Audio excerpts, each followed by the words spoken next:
Assalamu alaikum кадырман замандаштар. НТВ телеканалынын Ободо Орозо түз эфир көрсөтүүсү кайрадан сиздердин назарыңыздарда. Орозоңуздар кабыл болсун. Ар бириңиздердин үйүңүздөргө тынччылык, аманчылык, бакубат жашоо тилейбиз. Биздин студиябыздын бүгүнкү меймандары биздин белгилүү ислами алымдарыбыздын бири, Бишкектеги Ислам университетинин ага окутуучусу Улан Усупов мырза, анан биздин белгилүү журналисттерибиздин бири Дилмүрөк кайрымдуулук фондусунун мүдүрү Темирлан Акматов мырза олтурат. Бүгүнкү маселебиз Кадыр түн. Мына бүгүн расмий Кадыр түн деп атабыз. Анан эми Кадыр түндү илгери ар кандай кылып тосчу элек.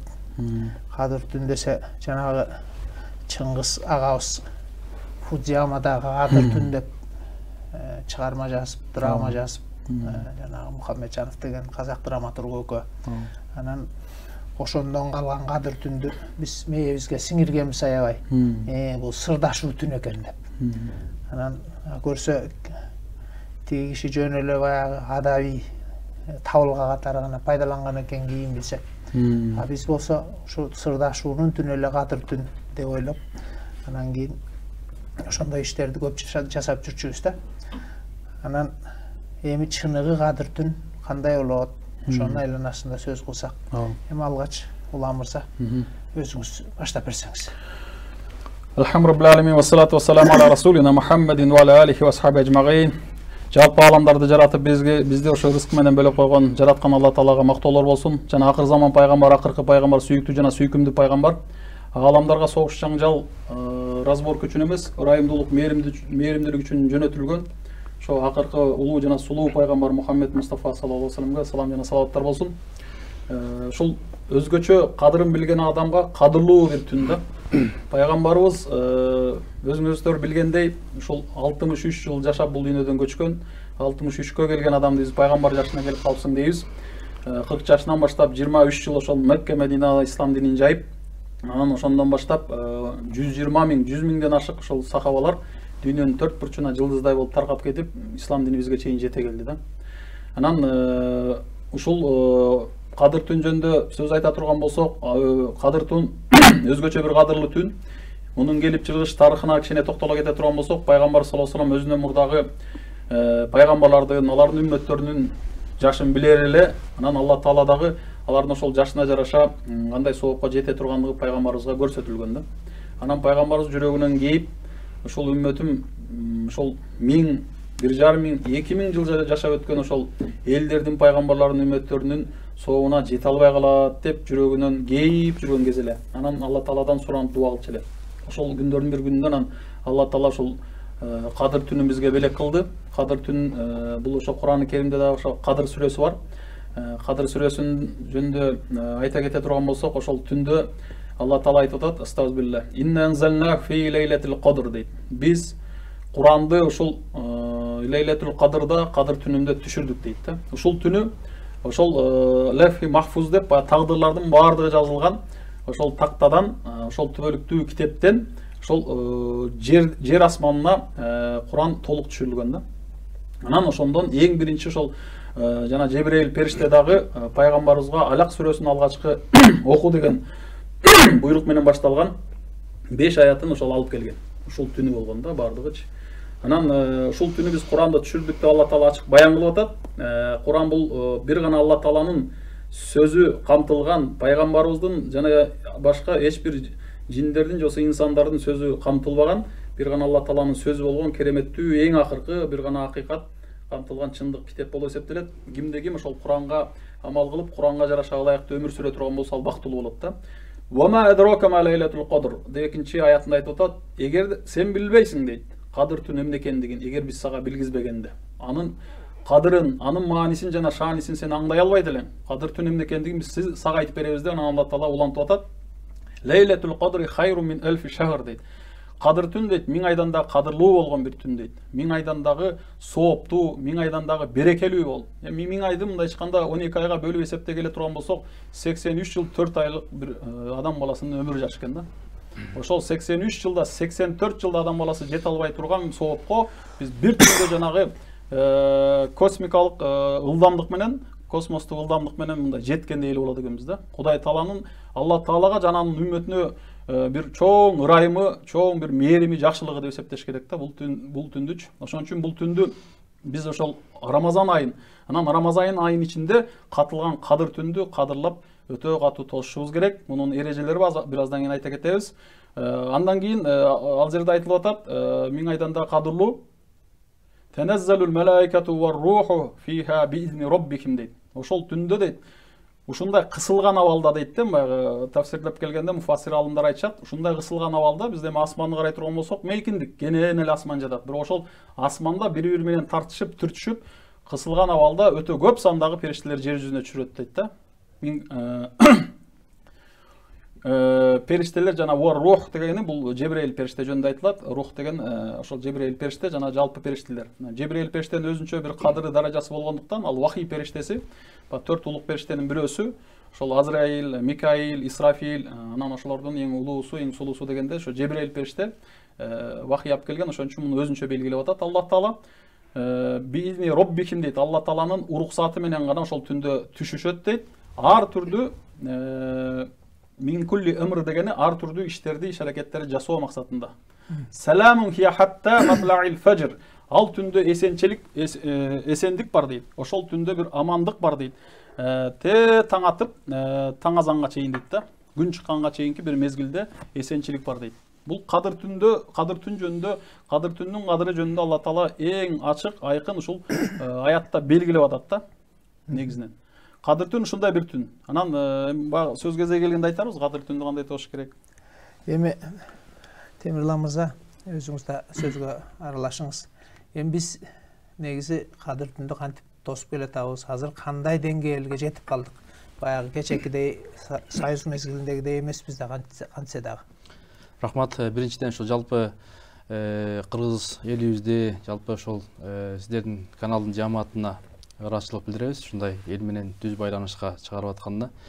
Туткан орозолорду Кудай Таала кабыл кылсын. Анан кадыр түнгө келе турган болсок, азыр Кудайга шүгүр, Кудайдын кулагы сүйүнсүн.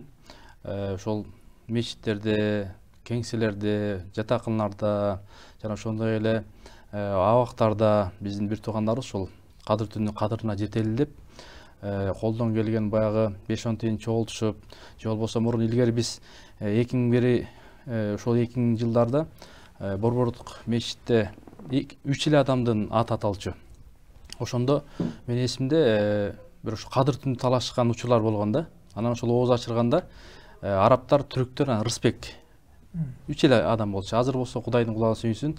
Мынакей кече эле ушул көл өрөөнүн барып келдик, таласка барып келдик. Нарыңда башка жерлерде мисалы ушул айылдык эле жакта карай турган болсок, очередь кезеги менен туруп алып туруп ошол анан ооз ачырып, анан бүгүн кадыр түндү келип кээде ошол баягы мен атам ооз ачыр деп айтты эле. Кадыр түндө ошол пайгамбардын бир осуяты бар экен. Ким эгерде чындап ыхлас менен ишенип, кадыр түндү тоссо, Кудайдан бардык тилектерди тилеп, жаңы жана эски күнөлөрдүн бардыгы кечирилет, энеден туулгандай болот деп баяндалат экен да. Анан Кудайга шүгүр жылдан жылга өсүп атат. Мындай аалымдарыбыз бар, Кудайга шүгүр. Анан баягы жаштардын мындай дин таануу сабаты, же болбосо бир мындай өсүү, өнүгүү жааты өтө жылдан жылга өсүп баратат. Азыр эле ушул эки жерде жолугуштан келдик. Ал жерде да ошол негизинен баягы талап күчтүү жаштарыбызда, студенттерде, жанагы жеке ишкер адамдарда, байкелерде баягы мындай бир сүйүнүшүп, кубанышып тез эле өтүп баратат. Эми ушу кадыр түндү бир пайдаланалы, кантип ийгиликке жетебиз десе, Куран окуйбуз, дуа кылабыз, элибиз ушул Кыргызстаныбыз тышкарысынан кутулсун деп дуа кылалы. Кадыр түндө бир дуалар кабыл болот экен деп. Анткени пайгамбарыбыз айтыптыр, ушул дуа бул ибадаттын чучугу деп.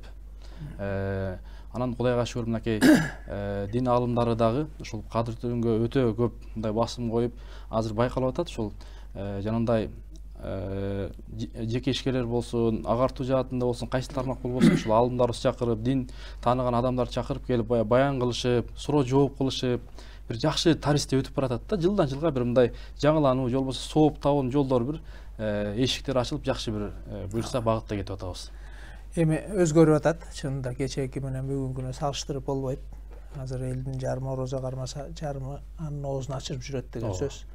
Андан сырткары ошондой ишкерлерибиз чыгып ошондой соопторду таап атат. Анын үстүнө жанагы сиз айтып аткан ошо кадыр түнгө аябай чоң кезекке туруп ошол күнү соопчулук кылат элем дегендер андан да көп.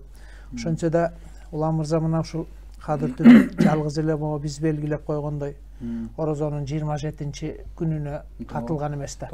Анан негизи бул ошол Куранда эле түшкөн күн белгисиз болуп калганбы? Ушул акыркы 10 күндүктүн ичинде деп айтылат. Же так күнү барбы? Же кандай? Бул жашырылганда сырда. Себеби баягы мисалы ажал деле өмүрдүн бир күнүндө жашырылып атпайбы? Ажал жашырылган күн бар. Жума күнү дагы ошол дуа кабыл боло турган бир мүнөттөр, сааттар, закымдар бар да. Истежап убактысы деп коет. Алла Таала сөзсүз дуаны кабыл алат. Ал дагы так белгиленген эмес.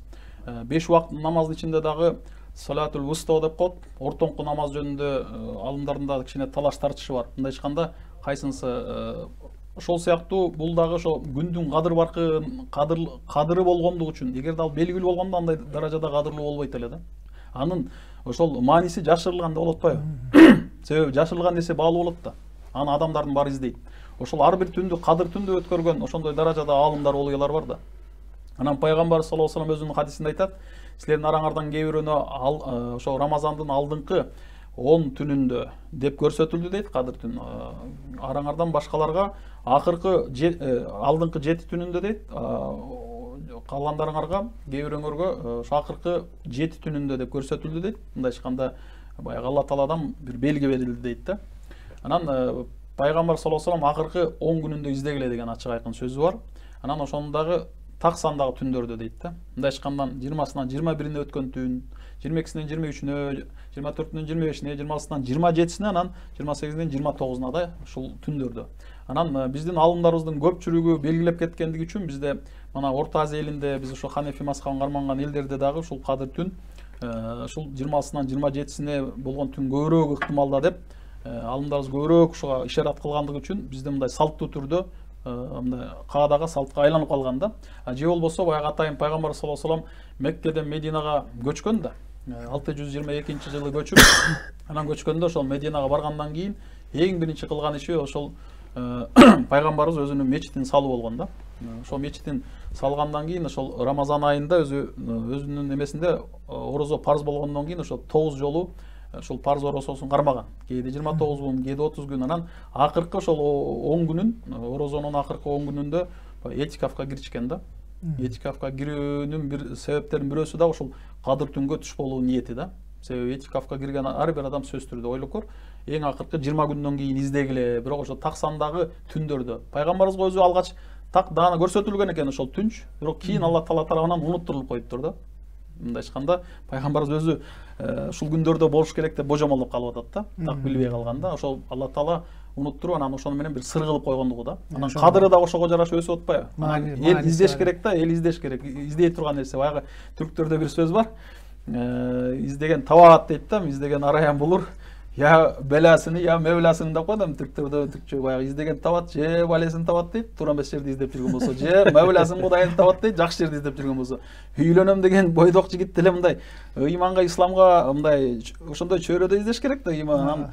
Бай дискотекада демеде жүрсө анан ошого жараша жолугат да. Издей турган жерди издесе туура нерсеге жолугат да. Кыргыздар аракет кылса берекет дейт. Аракет кылса берекет дейт да. Ошон үчүн ошондой сыр бар. Темирлан мырза, эми кандай деп ойлойсуз? Эми ушу биз кыргыздар таптыкпы эми ошол күндү же тиги акыркы 10 күндө десе ушу бир күндү расмий белгилеп алып эле эми жанагы илгери кыргыздарда чыккан экен ушу орозону ушу жайдан кышка деле которуп койбойлубу дегендерчи. Анан ошону которгондо чур болгон экен. Анан ушул бүт ислам тарыхындагы жалгыз окуя да ушул кыргыз которгон. Анан эми ошол сыяктуу биз жанагы бир эле күндү тутуп атабызбы, кандай болуп атат? Ушундай болуп атат агай. Мисалы биз региондорду, айыл апаларды, район, областтарды кыдырып жүрөбүз да. Анан ошол жерде өзгөчө жаштарды байкап атабыз. Анан ортомун азыр ушундай жанагы агай айткандай 10 күнгө жашырган деп атпайбы? Анан ошол 10 күндө толук кадыр түн кармагандагы жаштарыбыз бар да. Ошол баягы кармап калалы, бул бир жанагы орустарда айтканда шанс деп коет го. Мүмкүнчүлүктү бир колдонуп калалы деп, ушундай жамаат болуп, ушундай бир караган бир чоң мүмкүнчүлүктөр бар да. Ошондуктан Кудай буйрса, ошентип тосуп, жана этикаф тосуп пайгамбардын жолу менен бир соопко жетели деген мүмкүнчүлүктөрдү карап атат буйрса. Жакшы. Эми биздин телекөрүүчүлөрдөн суроолор да келип атат да. Эми мага караганда силер кичине көздүрөксүздөр да, тиги жерде жазылып атат. Ошондон жооп бере берсеңиз. Assalamu алейкум. Кадыр түндө күн чыкканга чейин отуруу керекпи дейт. Ооба, кадыр түндө күн чыкканга чейин отуруу өтө жакшы амалдардан. Колдон келишинче хия хатта матлаил фажр деп ошо Кадыр сүрөсүндө келгенде кадыр түндүн созулушу мөөнөтү ошол күн чыгып аткан учурга чейин деп айтылып келип атат да. Анан кадыр түндүн белгилери айтылган бизде исламда. Кандай белгилери бар дегенде, ошол кадыр түн өтө мындай мээлүү, өтө салкын, өтө ысык эмес, өтө суук эмес, бир мээлүү болот. Түнкүсүн балким бир аз жел жүрүп турат. Анан бир аз да мындай жаам бир аз себелеп кеткен болушу мүмкүн дейт да. Анан жан дүйнө ушунчалык рахат болот дейт. Баягы бейкуттук болот дейт да, адамдардын жан дүйнөсүндө дагычы. Жан дүйнөсү акыл эси мындай чыккан тынч болот дейт. Ошондой түн экендигин адамдардын баары сезишет дейт да. Бул атай ушу Кудайдын буйругу менен берилген суроо болду ушу. Менин деле азыр кызыгып сизден сурагым келип атат. Белгилери бар. Биз эми баягы таңкы намаз, баягы караңгы деле болот да. Ошол караңгыдан кийин эле биз кайра жатып алып атпайбыз, намазды окуп алып эле. Ал демек туура эмес экен да. Ооба. Ошон үчүн баягы кадыр түндү эми бир эле түн болуп атпайбы? Өзү бул деген бир эле мусулмандарга берилип атат да, чын-чынына келгенде пайгамбарыбыздын үммөтүнө Алла тааланын ырайымы катары. Ошон үчүн ар бир мүнөтү, ар бир секундубуз үчүн өтө баалуу болуп атпайбы? Колдон келишинче бул эгерде жанагы башкаларга берилгенде булар бизден да өтө кадырламакпы деп ойлойм да. Биз мындай дагы канча кадырлай албай атабыз да. Эми акырынан кадырлайбыз. Жакшы, бул жерде ассаламу алейкум устаз, аялдар ушул мешитте тосса болобу дейт кадыр түндө. Эми негизинен аялдарды кадыр түндү ошол эле жума намазы жөнүндө да айтып жүрөт. Негизинен үйүндө намаз окуган аялдыкы жакшыраак, абзел, шариатта ошентип көрсөтүлгөн. Бирок бүгүнкү күндө мисалы аялдарга дагы бир мүмкүнчүлүк берилип атат да кээ бир мечиттердечи. Алким ошол аялдар жамааты өздөрүнчө мечиттерде белгилүү учурда ошо эжелер, апалар, кыз келиндер топтолуп, балким бир жакшы диний билими бар, бир эжекелер маселе кылып, аларга бир бурчта жакшы нерселерди түшүндүрүп, балким үйүндө аны уга албайт чыгар. Намаз үйрөтүп, ошондой болгон шарттары болгон жерлер болсо, ошо күйөөсүнүн уруксаты менен албетте барса болот деп жүрүшөт. Бирок эң жакшысы үйүндө деп айтылат шариатта. Ушуну белгилеп жооп кылышып. Дагы диний баяндар болсо укса болот да. Анан азыр бизде Кудайга шүгүр көптөгөн телевидение, анын ичинде YouTube'да дагы ошо түнү менен диний баяндар, насааттар айтылды. Үйдөн деле угуп, үйүндө деле ошол кадыр түн тосса болот. Жакшы, ошол буюрса SMS-тер да келип атат. Анан мынакей жанагы пайгамбардын жакшы бир осият хадиси бар эмеспи? Иннамал амал бинният, албетте ар бир амал ниетке жараша болот деп. Жана сиз айттыңыз, издеген табат деп. Буюрса биздин мусулмандар, анын ичинде ошо кыргыз бир туугандарыбыз азыр издеп ушул кадыр түндө агайыбыз айткандай, баягы мен көп кезиктирип калдым да, ушул жаштар анын ичинде. Жана катар 10 күндү кадыр түн тосушуп, этикафка чыгып, Кудай буйрса, балким биз 90дон ашып калган бир аксакал ата да айтып калды. Былтыр кадыр түндө ошол мындай нур көрүндү дейт да. Мешиттен чыксак ушул нур көрүнүп, ушул биз Кудай таала ушу кыргызга кут жаадырып атат деген да бир дуаларын айтып, ушул таластан айтып калышты да. Мындай ишараттар көрүүчүлөргө көбүрөөк эме көңүл бурсак тигил жерден. Ассаламу алейкум, кадыр түн үйдөн тоскон жакшыраакпы же мечиттеби дейт, жанагы. Бул жерде жанагы сөздү айта кетишибиз керек. Эркектерибиз ошол мечитте тозгону жакшыраак. Мечитте негизинен ошол кадыр түн болот дейт. Ошол куптан намазын жамаат менен окуп, анан эртең мененки баамдат намазында жамаат менен окуса, ошол кадыр түн өзүнүн берекесине жетет, чыныгы соопту ошолор алат дейт да. Колдон келишинче жамаат менен окуш керек. Бул эркектер үчүн айтылган. Эми аялдар болсо үйдө тозгону жакшыраак жамаат менен. Жакшы, ушул жаңы эле дагы ушул айтышпадыбы? Ушул жанагы биз дагы ассаламу алейкум, кадыр түн үйдөн тоскон жаңы эле суроо экен. Баягы жаңы келип аткан кыздар, студенттерибиз баягы бир нерсе үйрөнөлү деген негизги максат экен да. Кадыр түндү жалгыз эле тосса болобу дейт. Колдон келишинче кадыр түндү жамаат менен тосуш керек. Себеби кадыр түн өзүнчө бир мусулмандар үчүн бир мындай майрамдык мааниси да болуп атпайбы? Туурабы? Анан мечиттерде биз мечиттерге кызыктыруу иштери да бар да, муфтият бул багытта жакшы иштер жүргүзүп атат. Мечиттерде ошол баяндар өтөт да. Аалымдарыбыз барат, ойчул таанышмандар. Муфтийибиз баш болуп, Абшүкүр устаздар, Чубак устаздар, Молдо Сабыр, Молдо Газы, анан муфтиятта иштеген, Ислам университетинде, медреселердеги көп алдымдарыбыз бар да. Ошол кыдырып мечиттерди баян кылышат да. Ошол нерседен кургалбаш үчүн эркектердин сөзсүз түрдө барып, ошол Кадыр түндүн соуна дагы эргешкенге өзгөчө жамаат менен окулган намаздарга аракет кылыш керек да, эркектер. Мулла мырза, дагы бир түрлөрү бар да. Мисалы, ошол күнү Кудайга жалынып чыкса болот. Куран окуп чыкса болот. Кадыр түндө эмне кылыш керек деген маселе келебиз да. Мындай тиги илим үйрөнүп чыкса болот. Кайсынысы сооптуураак? Бул түндө эң көп аткарыла турган нерсе ошо окула турган намаз. Намаз окуш керек. Ошол ибадаттар бар, мына каза намаз, нафил намаздарды көбүрөөк окуш керек. Андан кийин Куран көп окуш керек. Колдон келсе, арабчасынан Куран окушубуз керек. Куран окканды билбесек, Куран оккандарды угушубуз керек. Кыргызчасы маанисин окусачы. Курандын маанисин окушубуз керек тура.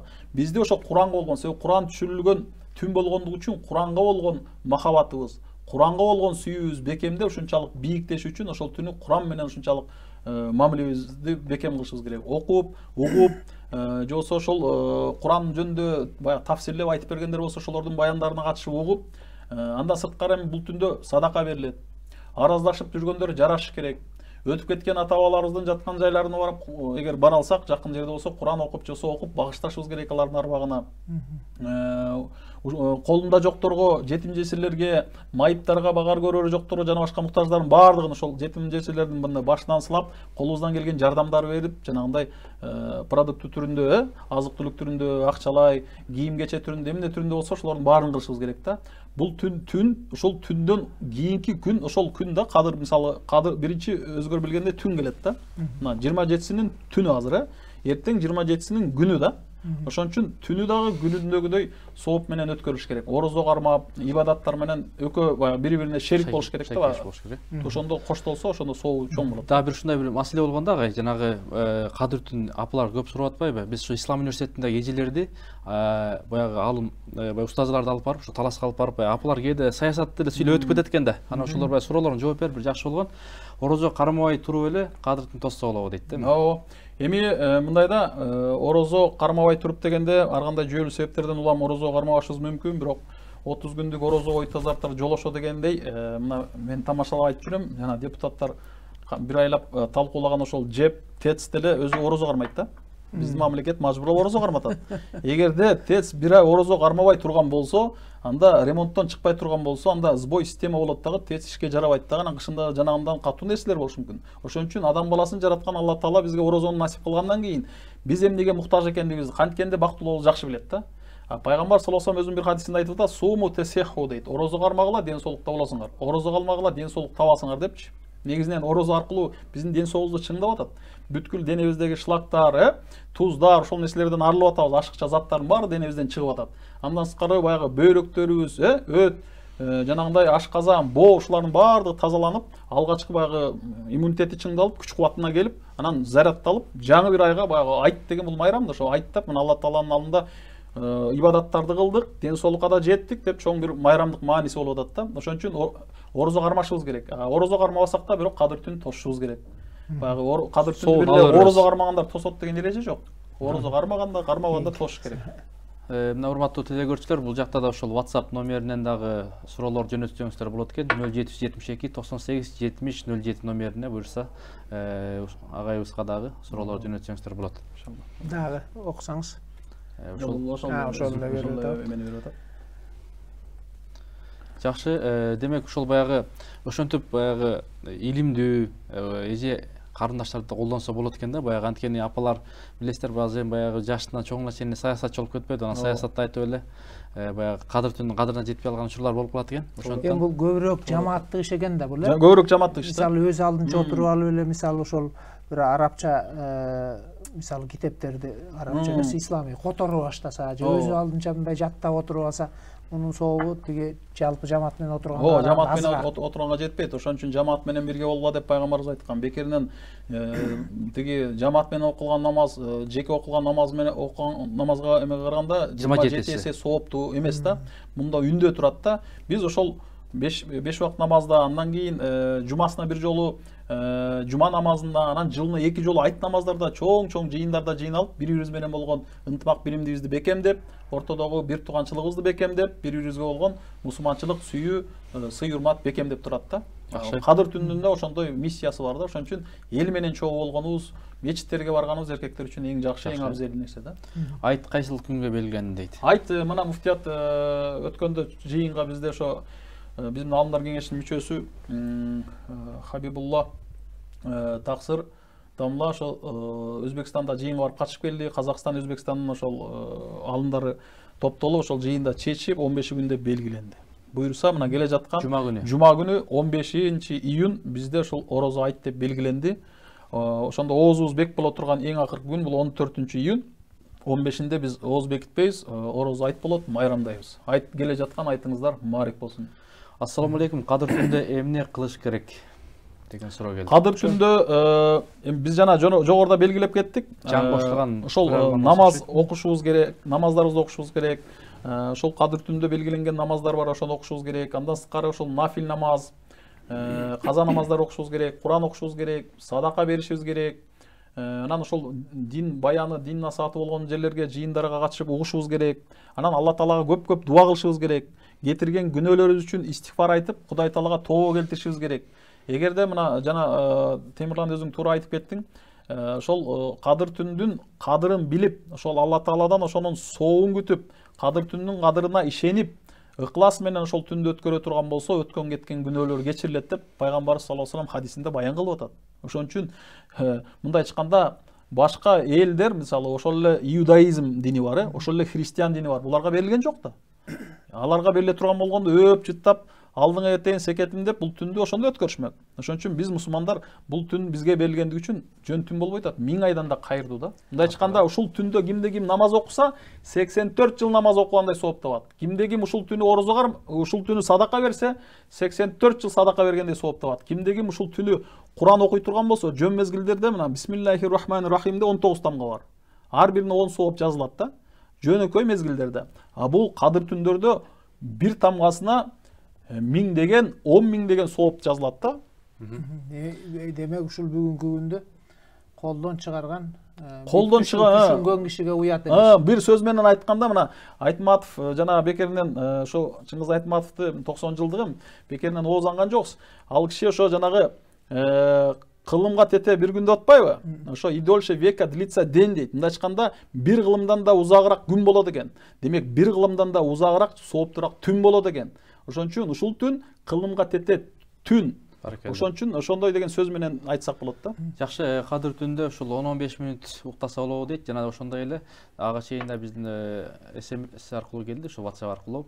Баягы кадыр түн бүткөндөн кийин уктаса болот дейт. Кадыр түн бүткөндөн кийин уктайбыз, күн чыккандан кийин уктайбыз да. Ага чейин колдон келсе уктабаганга аракет жасайбыз. 15 мүнөт деп ушул эртең пешинге чейин уктап калышыбыз мүмкүн. 15 мүнөт деп андан кийин уктап кетишибиз мүмкүн. Ошон үчүн колдон келишинче уктабаганга, жана жалгыз болгон адам уктап кетүү эмеси көбүрөөк да.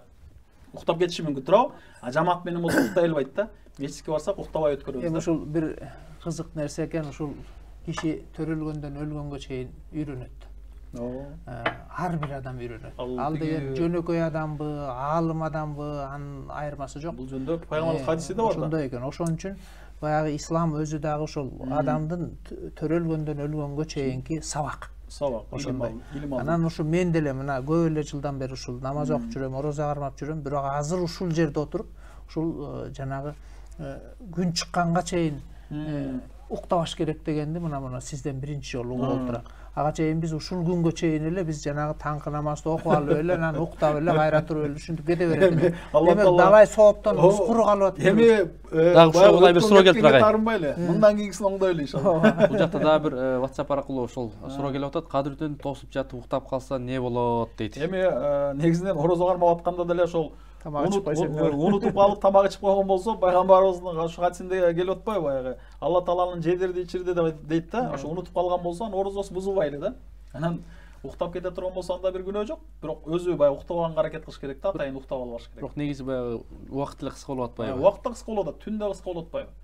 Ар бир мүнөт секунд биз үчүн баалуу да. Пайгамбардын бир жакшы ушуга хадиси бар го, жанагы ар бир убакыт бул кылыч сыяктуу депчи. Жок, ал Азирет Алинин сөзү. Пайгамбар саллаллаху алейхи ва саллям Азирет Али жөнүндө айткан, бүткүл пайгамбарлардан укум тукум урпагы дейт, өзүнүн уулу баласы аркылуу уланды дейт. Менин урпагым дейт, Али аркылуу уланат деп белгилеген да. Ошон үчүн пайгамбарыбыздын баягы Хасан, Хусейн, бизче айтканда Асан, Үсен деген уулунан Хусейнден тарагандарды Саидтер деп, Хасандан тарагандарды Шарифтер деп коет. Бизге чейин Орто Азияга чейин келип, ошол үммөтү келген да. Анан пайгамбарыбыздын көп аалымдар, олуялар ошол өзүнүн түздөн түз урпагынан келип чыккан да. Убакыт кылыч сыяктуу, эгерде сен аны кеспесең, ал сени кесет дейт. Бул Азирет Алинин накыл кеби сөзү. Дагы ошо келип атат, ассаламу алейкум. Ошол кадыр түндү саат канчадан баштап тосса болот? Кадыр түндү мына ооз аштык, Кудайга шүгүр, орозо кармадык, ооз аштык, ооз ачкандан баштап эле мына күн киргенден баштап эле күн чыкканга чейин тозо беребиз. Биздин азыр ушинтип отурганыбыз кадыр түн тосконго киреби? Кирет. Биздин тозгонубуз эң жакшы кадыр түнгө кирет. Себеби биз ушул жерде отуруп мына пайгамбарыбыз жөнүндө айтып атабыз, хадистерин айтып атабыз, Алла Тааланын ошо кадыр түн жөнүндө баяндарын айтып атабыз, Курандан мисалдарды берип. Ошонун тегерегинде сөз кылып атабыз, жана балким миңдеген эмес, миллиондогон элге кайрылуу жасап ошо кадыр жөнүндө айтып атабыз. Бул өтө чоң сооптуу амалдарга кирет да. Муну сурап аткан себебибиз көп учурда ушу жанагы тараба намазынын учурунда отуруп калабыз да. Тараба намазы. Анан кийин эми тарабага барганыбыз дурус беле, же бул жерде отурганыбыз дурус беле деп анан ошондон чыккан. Эми анын жолунда иншаллах бара таабарбыз, бирок ушу молдолор баягы жол көрсөткүч болот го, ушул оңой жолун кишиге адалдап береби деп эле. Бирок тараба намазы, таравих намазы мындай бекемделген сүннөттөрдөн негизи 20 рекет окулат. Анан эми аны жамаат менен окубасак да өзүбүз окуп койгонго аракет жасашыбыз керек. Дагы келип атат суроо, кадыр түндү кантип туура тосуш керек дейт. Анткени азыр айрым кээ бир жаштарыбыз балким жанагындай дискотекада да тоскондор бар, башка жерде тоскондор бар, же болбосо жанагынтип ичимдик ичип тоскондор бар. Ошонун баягы мындай багыттарында айтып өтсөңүз. Эми кадыр түндү ошо ислам эрежесине ылайык тосушубуз керек да. Анан бул жерде дагы бир нерсеге айтып коеюн. Мусулмандар мындай ойноп күлүп жыргаганды да билишет да. Бирок бардык нерсени ошо адалдыктын чегинде деп коет да. Адалдыктын, шарияттын чегинде. Ошол жана тарикат, тасаввуфун сопучулугунда шарияттын чегинде болсо, ал ошол туура болуп эсептелет. Анан мисалы тоого чыгып, ойго түшүп, биз ойноп күлүп жыргаганда билебиз. Бирок кадыр түндө ошол дискотека, жанагындай ичкиликтер менен кадыр түн тозууга болбойт. Шарият ага тыюу салат. Биз анда арам оокатты аралаштырып ийген болобуз. Биз ошо кадыр түндү кадырлабай кайра тескери жака буруп кеткен болобуз дагы, шайтан ошол аркылуу биздин башыбызды айландырып, туура эмес иштерди кылдырып койгон болот. Ошол түндү тескери өткөртүп коет да. Ошон үчүн биз колдон келишинче муну мечиттерде, же ошо атайын ошол мечит сыяктуу намазканалар бар, үйлөрдө дагы балким ушундай жакшы баяндар менен, Куран окуу менен, намаз менен ичкилиги жок. Жанагындай ойноп күлүп жыргап ырдап эмес, Алла Таалага жалынып, Куран окуп, жараткандан тилеп, себеби бул түнү тилене турган ар бир дуа кабыл болот. Кудай буйрса. Ойлоп көргүлө, тиги миллион эмес, триллиондогон балким санын билбейбиз да, сан жеткис асмандан периштелер чүрүлүп атат. Алла Тааланын буйругу менен түшүп атат. Ошон үчүн жанагы жан дүйнөдө бейкуттук болгон ошо периштелер келип тегеребизди каптап жүргөндүктөн, балким ошондуктан ушунчалык баягы салкын, мээлүүн, анан адамдын жан дүйнөсү, акыл эси, тынчтыгы да ошо периштелер бизди каптап келгендигинен да. Алар ошо ар бир мусулман момундун кабарын Алла Таала жеткирип турат да. Паланча кулуң сага ушундай деп дуа кылып атат, түкүнчө мындай кылып атат деп көптөгөн амалдарды кылыш үчүн жер жүзүнө чүрүлөт дейт да алар. Жакшы. Бул дагы керемет суроо келип атат. Ассаламу алейкум. Кадыр түн күнү жалгызмын. Эки кызым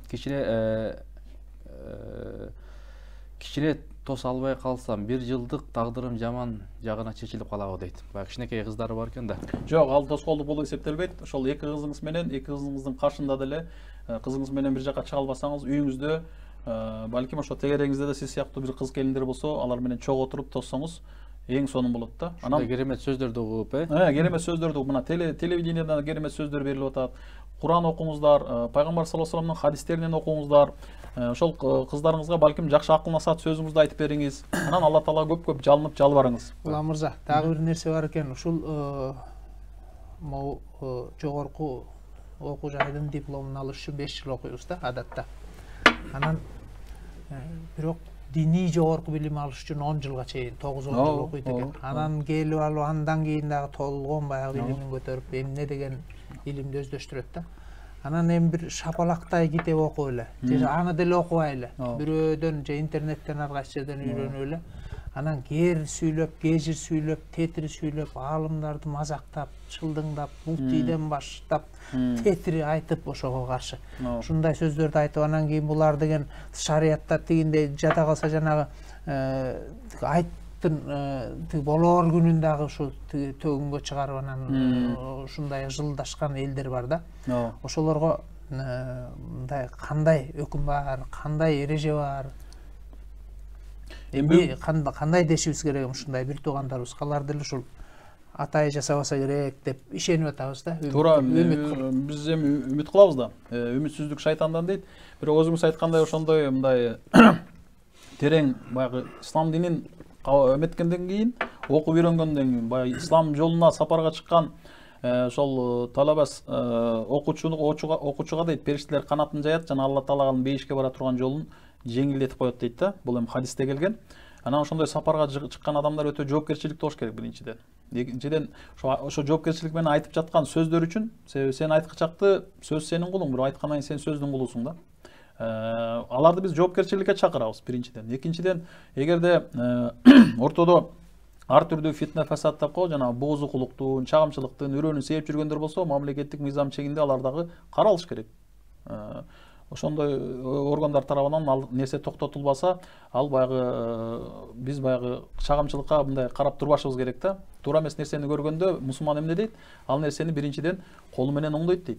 Ага күчү жетпесе, анда сөзү менен ошону оңдойт дейт. Ага да күчү жетпесе, жүрөгү менен ошону жек көрсүн, бул болсо имандын эң алсыз абалы дейт да. Биз ошону колубуз менен токтотконго биринчи кезекте аракет кылышыбыз керек. Анан өзгөчө мына сиздер телевидение жаатында өзгөчө New TV деп мына бир жылдан өтүп калдыңыздар. Өткөндө ошо юбилейин белгилеп, сиздер дагы телевидениеден чыгып атканда биз да көрүп сүйүндүк. Мына тууралыктын, түздүктүн, калыстыктын бир каналы болууга аракет кылып жатасыздар. Себеби ушул бүгүнкү күндө өзүңүз билгендей, баягы калем, массалык маалымат каражаттары бул 4-чү бийлик эмес, 1-чи бийликке айланды да. Ким маалыматка ээ болсо дүйнөнү ошо башкарат деген бир накыл кептер айтылат да. Ошон үчүн биз өзүбүздүн туура маалыматты туура жеткире турган, туура инсандар аркылуу ислам динине өзүңүз айткандай каныккан, өзүбүздүн салттуу ислам динин карманган, ошо Ханефи мазхабыбызды, Матурид акыйдабызды карманып, тереңирээк түшүнүп, анализ кылган, учурдагы көйгөйлөрдү да жакындан баамдап таныган, терең ою бар, акылман, даанышман инсандарга микрофон берип, элибизге багып беришибиз керек. Ошол каналдар ошондой. Түркиядан келген 80ге чыгып калган Өзөр аксакал айтат. Биз жолугуп сүйлөшүп турабыз кез-кезде. Ошол кишинин айтуусу боюнча бизди искусство аркылуу талкалашты жана искусство аркылуу биз тирилебиз дейт. Бүгүнкү күндө медиа тармагында массалык маалымат каражаттарында согуш бар, билесиздер. Сен өзүңдүн баалуулугуңду өзүңдүн медиаң аркылуу жеткире албасаң, башка медиалар дүйнөлүк жанагындай глобализация, ааламдашы дорунда жасалма псевдо баалуулуктарды, өздөрүнүн баалуулуктарын беришет дагы, ошону жаштарын карманып кетет. Анан жаштарың ара жолдо ара бөк калган бир жаштарга айланат да. Сиз айтып аткан нерсе ошол акыл эси, ошо мына вирус чугуп калган, өзүнүн ата-бабасынан бери басып келе жаткан салттуу жолун тааныбаган, тааныгысы келбеген, ошондой кежир инсандар ошондой кылып баягы ар түрдүү сөздөрдү айтып атат. Же болсо бизде эң биринчи сөздүн ээси бул Кыргызстанда ошо аалымдар кеңешибиз бар, жана анын көзөмөлүндө иш жүргүзүп аткан муфтиятыбыз бар да. Биз ошолордун айтканына баш ийип, моюн сунуп, анан айт кайсы күн десе ошого баш ийишибиз керек. Мен ушулардын бир топторун да көрдүм. Мынтип карап отуруп, анан кийин эмне ошолор Куранга тетир айтып атса, биз угуп отура беришибиз керекпи? Пайгамбарга тетир айтып атса, угуп отуруша беришибиз керекпи деп ушинтип сүйлөй берет да. Отчету жок. Оозунда жоопкерчилиги жок. Кана далилдечи? Тетир айтканын далилдечи? Кайсы жер? Кана Курандын кысын билесиңби сен? Үстүртөн. Дейбиз, же бир тамгасын билесиң? Далилдечи? Жок, эчтеке. Шапалактай китеп окуган окуса. Окубаса аны да окуган эмес. Болгону ошо пикири терс, койнунда котур ташы бар. Анан Кыргызстандын кызыкчылыгы үчүн эмес, башка бир кыймылдарын кызыкчылыгы үчүн кызмат кылып жүргөндөр да. Азыр эми мындай ачык айтканда, мына динге, Кудайга шүгүр дейбиз да. Биздин өлкөбүздө эркиндик эч кимде жок. Эч кимде жок. Мына керек болсо ошо Мекке, Медине жайгашкан Сауд Арабиясынан да биз эркинирээк болуп атпайбы? Мисалы жана таблик жамаат дегенди башка өлкө кошуналарыбыздын баары тыйып салды. Бизде ошонун өкүлү муфтий болуп отурат керек болсо. Анан ал тургай ушунчалык даватчылар жердин баарында жүрсө, эми ошонун ичинен дагы бөлүнүп чыгышып, анан дагы жылдашып, анан кийин эми кайра эми ошолордун бетине чиркөө кылып анан жанагындай экстремист деген маселелерге чейин жетип ошого чейин жетип атат. Эми ошонун кайра өзүбүзгө зыян келип атат. Ошондой болот атпайбы? Иште баягы кой аксагы менен миңдейт, бир кумалак, бир кармайды чиритет дейт, ошол окуялар болуп жатат да. Бирок буга мындай акыл эстүү, калыс мамиле жасап, ошол мамлекеттин атайын 2014-жылы ошол диний саясат боюнча мамлекеттин диний саясат кандай болуш керек экен, ошол концепцияларда аныкталган. Эң сонун жазылган. Болгону ошону мамлекет тарабынан, анан муфтиятыбыз тарабынан туура ишке ашырылса, ит өрөбөт, кербен жүрө берет болуп, алар көп мындай сөз мүмкүнчүлүгү, медиа мүмкүнчүлүгү болбосо, акырын-акырындан жок болушат да. Эми ошол эле мисалы даватчылар деле биз келгиле силердин эмне жасап, иш жасап атканыңарды көрсөтүү кылып чыгаралы, эфирге айталы, эл деген чочуркабай, жатыркабай мына эмне экенин билсин баштан аяк десек, ошентип жок, биз ансыз эле жасайбыз деп деге алар деле баягы светтик тармактагы бир китеп окуп алган кишилер да көбүчө. Анан ушинтип отуруп анан натыйжасы ушул болду аягында. Эми ушул балким ушул молдолордун дагы бир жетишпегендир да, балким ушул элге жакшылап түшүндүрүп, жеткирип. Давачылардын кээ бирден балким ошо келбейм, сүйлөбөйм дегендер менен сүйлөшсөңөр керек. Бирок булар бардыгы эле бир тарап эмес да. Ошо медиа аркылуу дагы биз өзүбүздүн үнүбүздү, сөзүбүздү жеткиришибиз керек дегендер бар. Ар бир жамааттан сөзсүз түрдө кызматташа турган адамдарды бизге мындай жакыныраактарды табышыбыз керек да. Ошондо кызматташуу болот. Мына бүгүнкү доор кызматташуу доор, таанышуу доор. Алла Таала уруу эл кылып жараттым деп Хужурат сүрөсүндө баяндап атат. Бири-бириңер менен таанышуу максатында дейт. Туурабы? Бири-бирибизди тааныбасак, тааныбасты сыйлабас дейт кыргызда. Көздөн ыраак, көңүлдөн ыраак дейт. Ошон үчүн бири-бирибизди тааныбасак, бири-бирибизди көрбөсөк, маселелерибизди мындай ийир отуруп түз кеңешип сүйлөшпөсөк, анда биз кандай жыйынтыкка барабыз? Биз өзүбүз демилге кылдык, бир 3-4 күн даватка чыгалы силер менен, 2-3 күн. Кошо операторубузду алып, кошо баралы, кошо жүрөлү деп канча демилге кылып, анан кийин баарында четке кабуу. Баарында жок болбойт, үстүнөн анан ушунча тепкич болуп алышыптыр да. Биринчи тепкич, экинчи, үчүнчү, төртүнчү, анан 10-чу тепкичине жеткенче киши чарчап өтөт экен да. Анан тигил жанагы биздин советтик бюрократия ал мунун жанында эч нерсеге жарабай калат экен. Анан баягы союзду кыйраткан бюрократия барго, ошондон да күчтүү бийлик бар экен. Бирок Бейшенбек байга бул жерде бир нерсени айтып коюш керек. Кыргызстанга келген бардык жамааттар жана экстремисттик, террористтик деп артык кылам деп тыртык кылгандардан сырткары исламдын жайылышына чоң салым кошкон жамааттар бар. Алардын башында ушул таблик жамааты, даватчылар турат.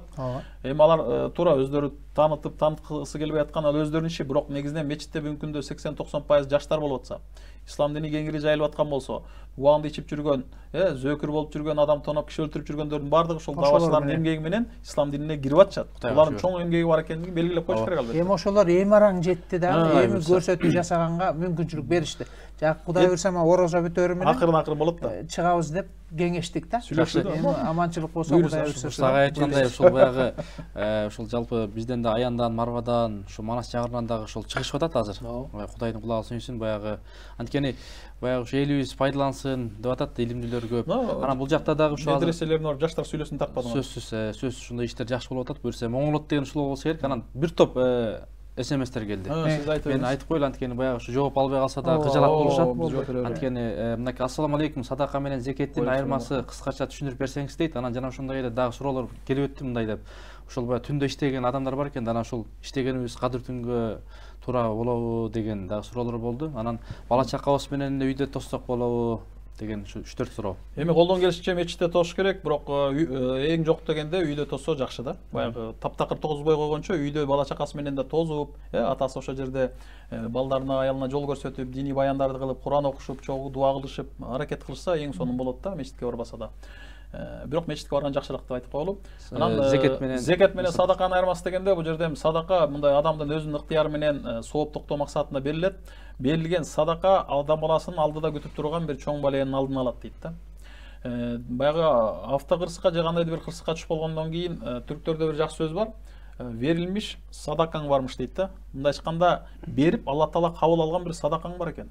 Берген бир садакаң бар экен, Алла Таала кабыл кылган экен, ошол башында кырсыктан алдын алды. Себеби бул жөнүндө хадис бар дейт да. Анан садака мындайча айтканда жашыруун түрдө берилет. Баягы оң колуң менен берген сол колуң билбесин дегендей, садакада ошондой принцип бар. Зекетти берип атканда жарыя берилет. Эмне үчүн дегенде башка адамдар дагы ошону көрүп, үлгү алып, ошондон таасирленип зекет берсин деген максатта.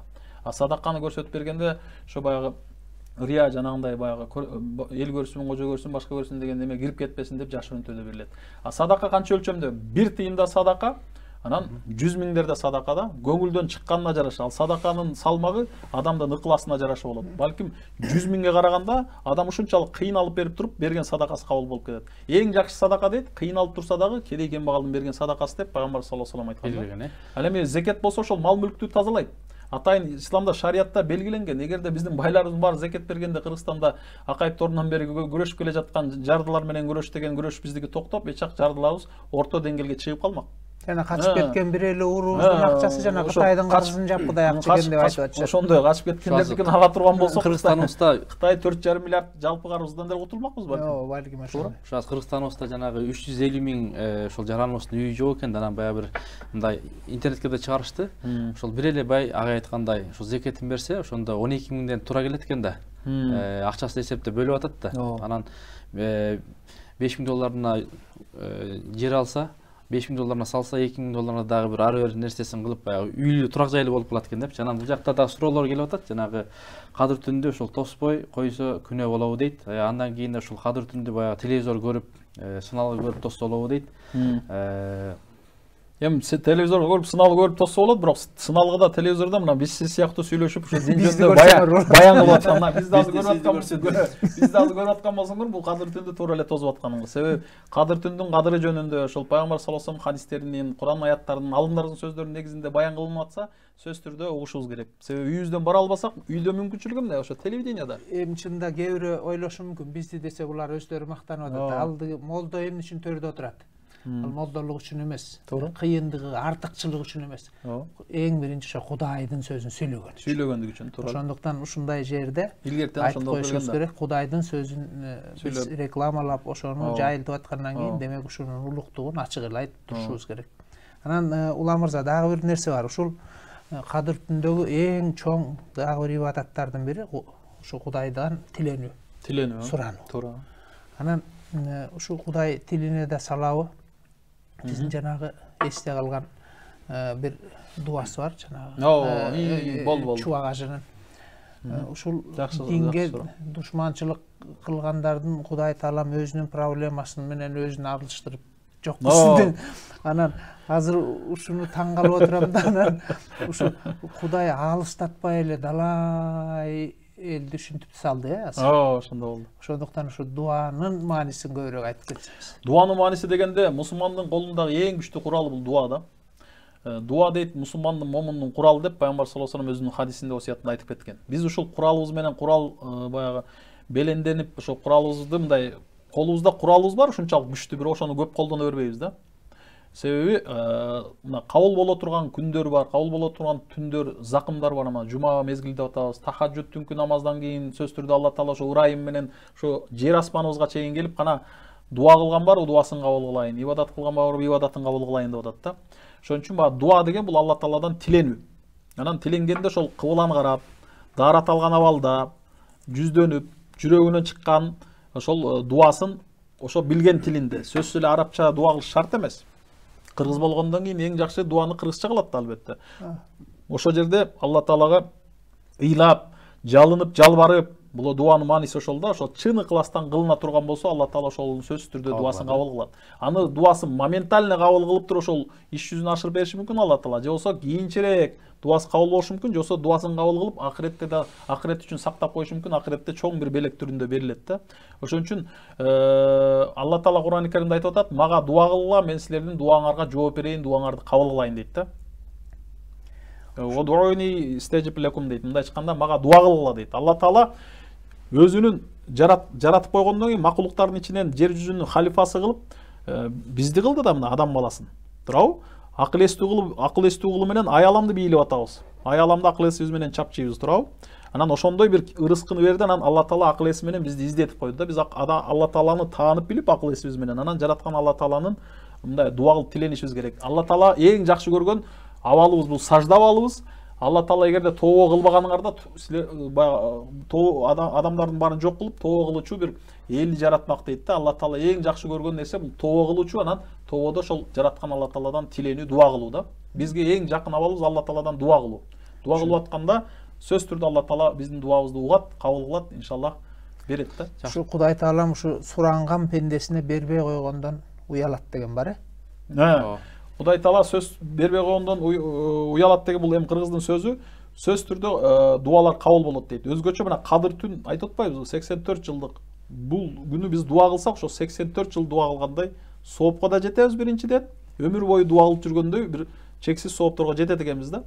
Илгертен эле ушу айтылат эле. Биздин аксакалдарыбыз отурганда жөн баягы азыркылардай болуп анекдот айтпайт эле да. Жакшылыктын аягы кантип жакшылык айланарын айтат эле. Жамандыктын аягы кантип барып аягында жакшылык жамандык айланарын айтат эле. Анан ушундай накыл кептер менен отуруша берет эле. Бирок акыр бир мезгилде ушул жакшылыктын аягы жакшылык, жамандыктын аягы жакшылык болот дешчү да. Туура. Анан бирок деген акыр бир мезгил узак эле да. Кыргыздыкы 40 жылда дегенде макалдарыбыз чыккан. Азыр эми ушул бир ушундай бале мезгил келди, 40 эле күндө келип калып атат го.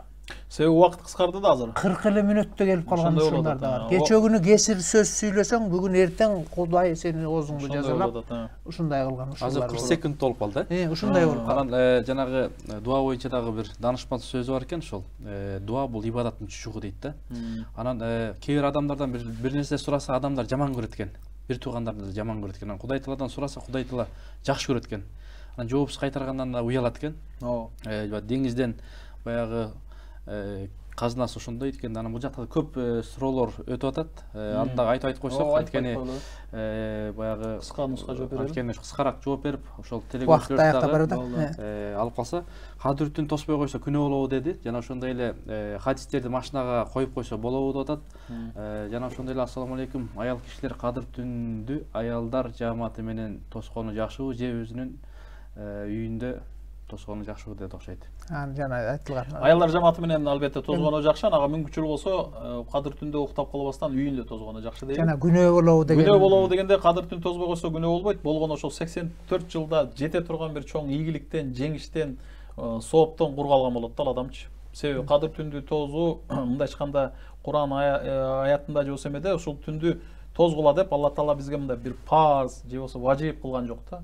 Бул жеке мусулмандардын ыктыяры менен тозула турган өтө кадырлуу бир тун. Болгону ошол сооптон кургалат десек болот да. Ченемсиз бир сооптон, жакшылыктан, берекеден. Анан дагы суроо өтүп кетти, ушул жанагы телефон чукулап олтурса болобу, интернет менен тосса болобу деген суроо окшойт. Эми бүгүнкү күндү мына жана Бейшенбек байкем, Wi-Fi менен байкебиз, Бейшенбек өзүбүздүн абабыз болот. Ошол чайпай бар деп сурачылабыз. Балбай батырдын мына түздөн түз урпагы болот. Биз мындай абаларыбыз менен сыймыктанабыз. Кадыр түндө буюрса дуа кылабыз.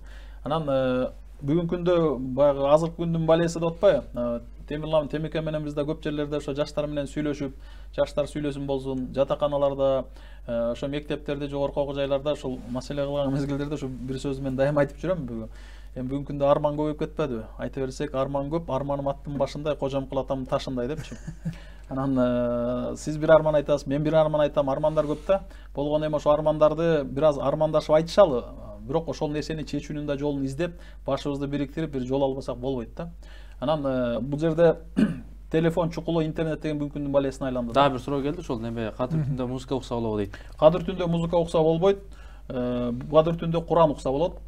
Кадыр түндө Куран угушубуз керек. Кадыр түн бизди ошол кадырлай турган, өтө Алла Таалага жакындата турган, биздин ошол такыбалыгыбызды, сообузду берип, ошо такыбалыктын бийик деңгээлине чыгара турган өзгөчө бир түн да. Анан аны баягы жөнөкөй күн катары элестетип, бир музыка менен, ар түрдүү нерселер менен баягы шайтан бизди азгырып, ошол түндүн сообунан куру бекер калтырбасын да. Ошол нерселерди абайлайлы. Бирок Куран уксак болот, аалымдарыбыздын сөзүн уксак болот албетте.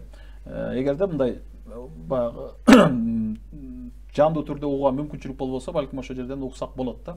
Иншалла.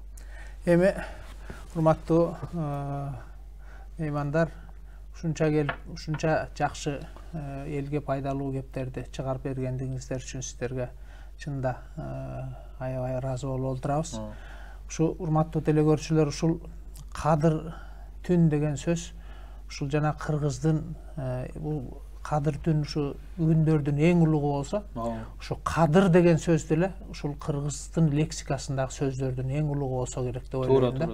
Ушу кыргыздын наркы деле ушул бирөөнүн кадырына жетүүдөн, анан жетпөөдөн турат да. Туура. Ошол Кадыр дегенден улуу сөздү мен көргөн жокмун. Туура.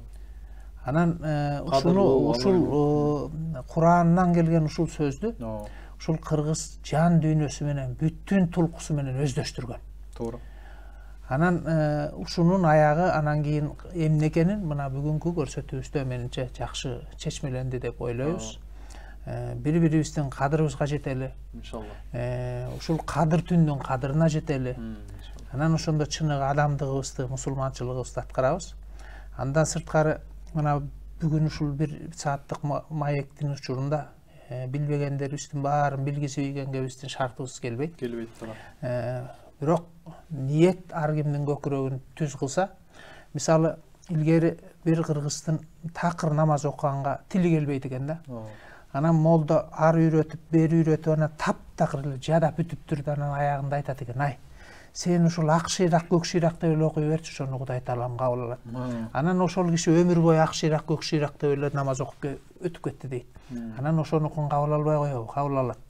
Анан ошондон ойлойбуз, эгерде ушул эреже билбей калсаңар, анча-мынча билим жетпей калса, ушул түнү бир жакшы иштерди кылгыла. Көңүлүңөрдөн чыккан аябай жакшы иштерди кылгыла, ошону деле Кудай кабыл алат деп айтсак болот. Ошондуктан ушул аруулануунун да түнү, чыныгында ушул тазалануунун, өзүбүздү тазалоонун, Кудайдан тиленүүнүн, кыскасы бүтүн жанагы жан дүйнөбүздү жаңыртуунун күнү, жаңыртуунун түнү. Ошондуктан ушул түндү бекер өткөрбөйлү, ушул Кудайдын берген чоң жакшылыгын, ушу бизге гана берилген жакшылыгын алып калалы.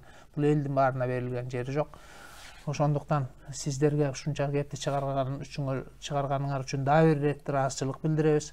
Урматтуу телекөрүүчүлөр, ушуну менен биздин көрсөтүүбүз соңуна чыгып баратат.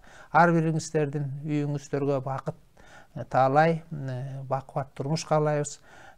Кармаган орозоңуздар кабыл болсун. Кадыр түнүңүздөр куттуу болсун, кут алып келсин. Эмки көрсөтүүбүздөн жолугушканча сак саламатта болуңуздар.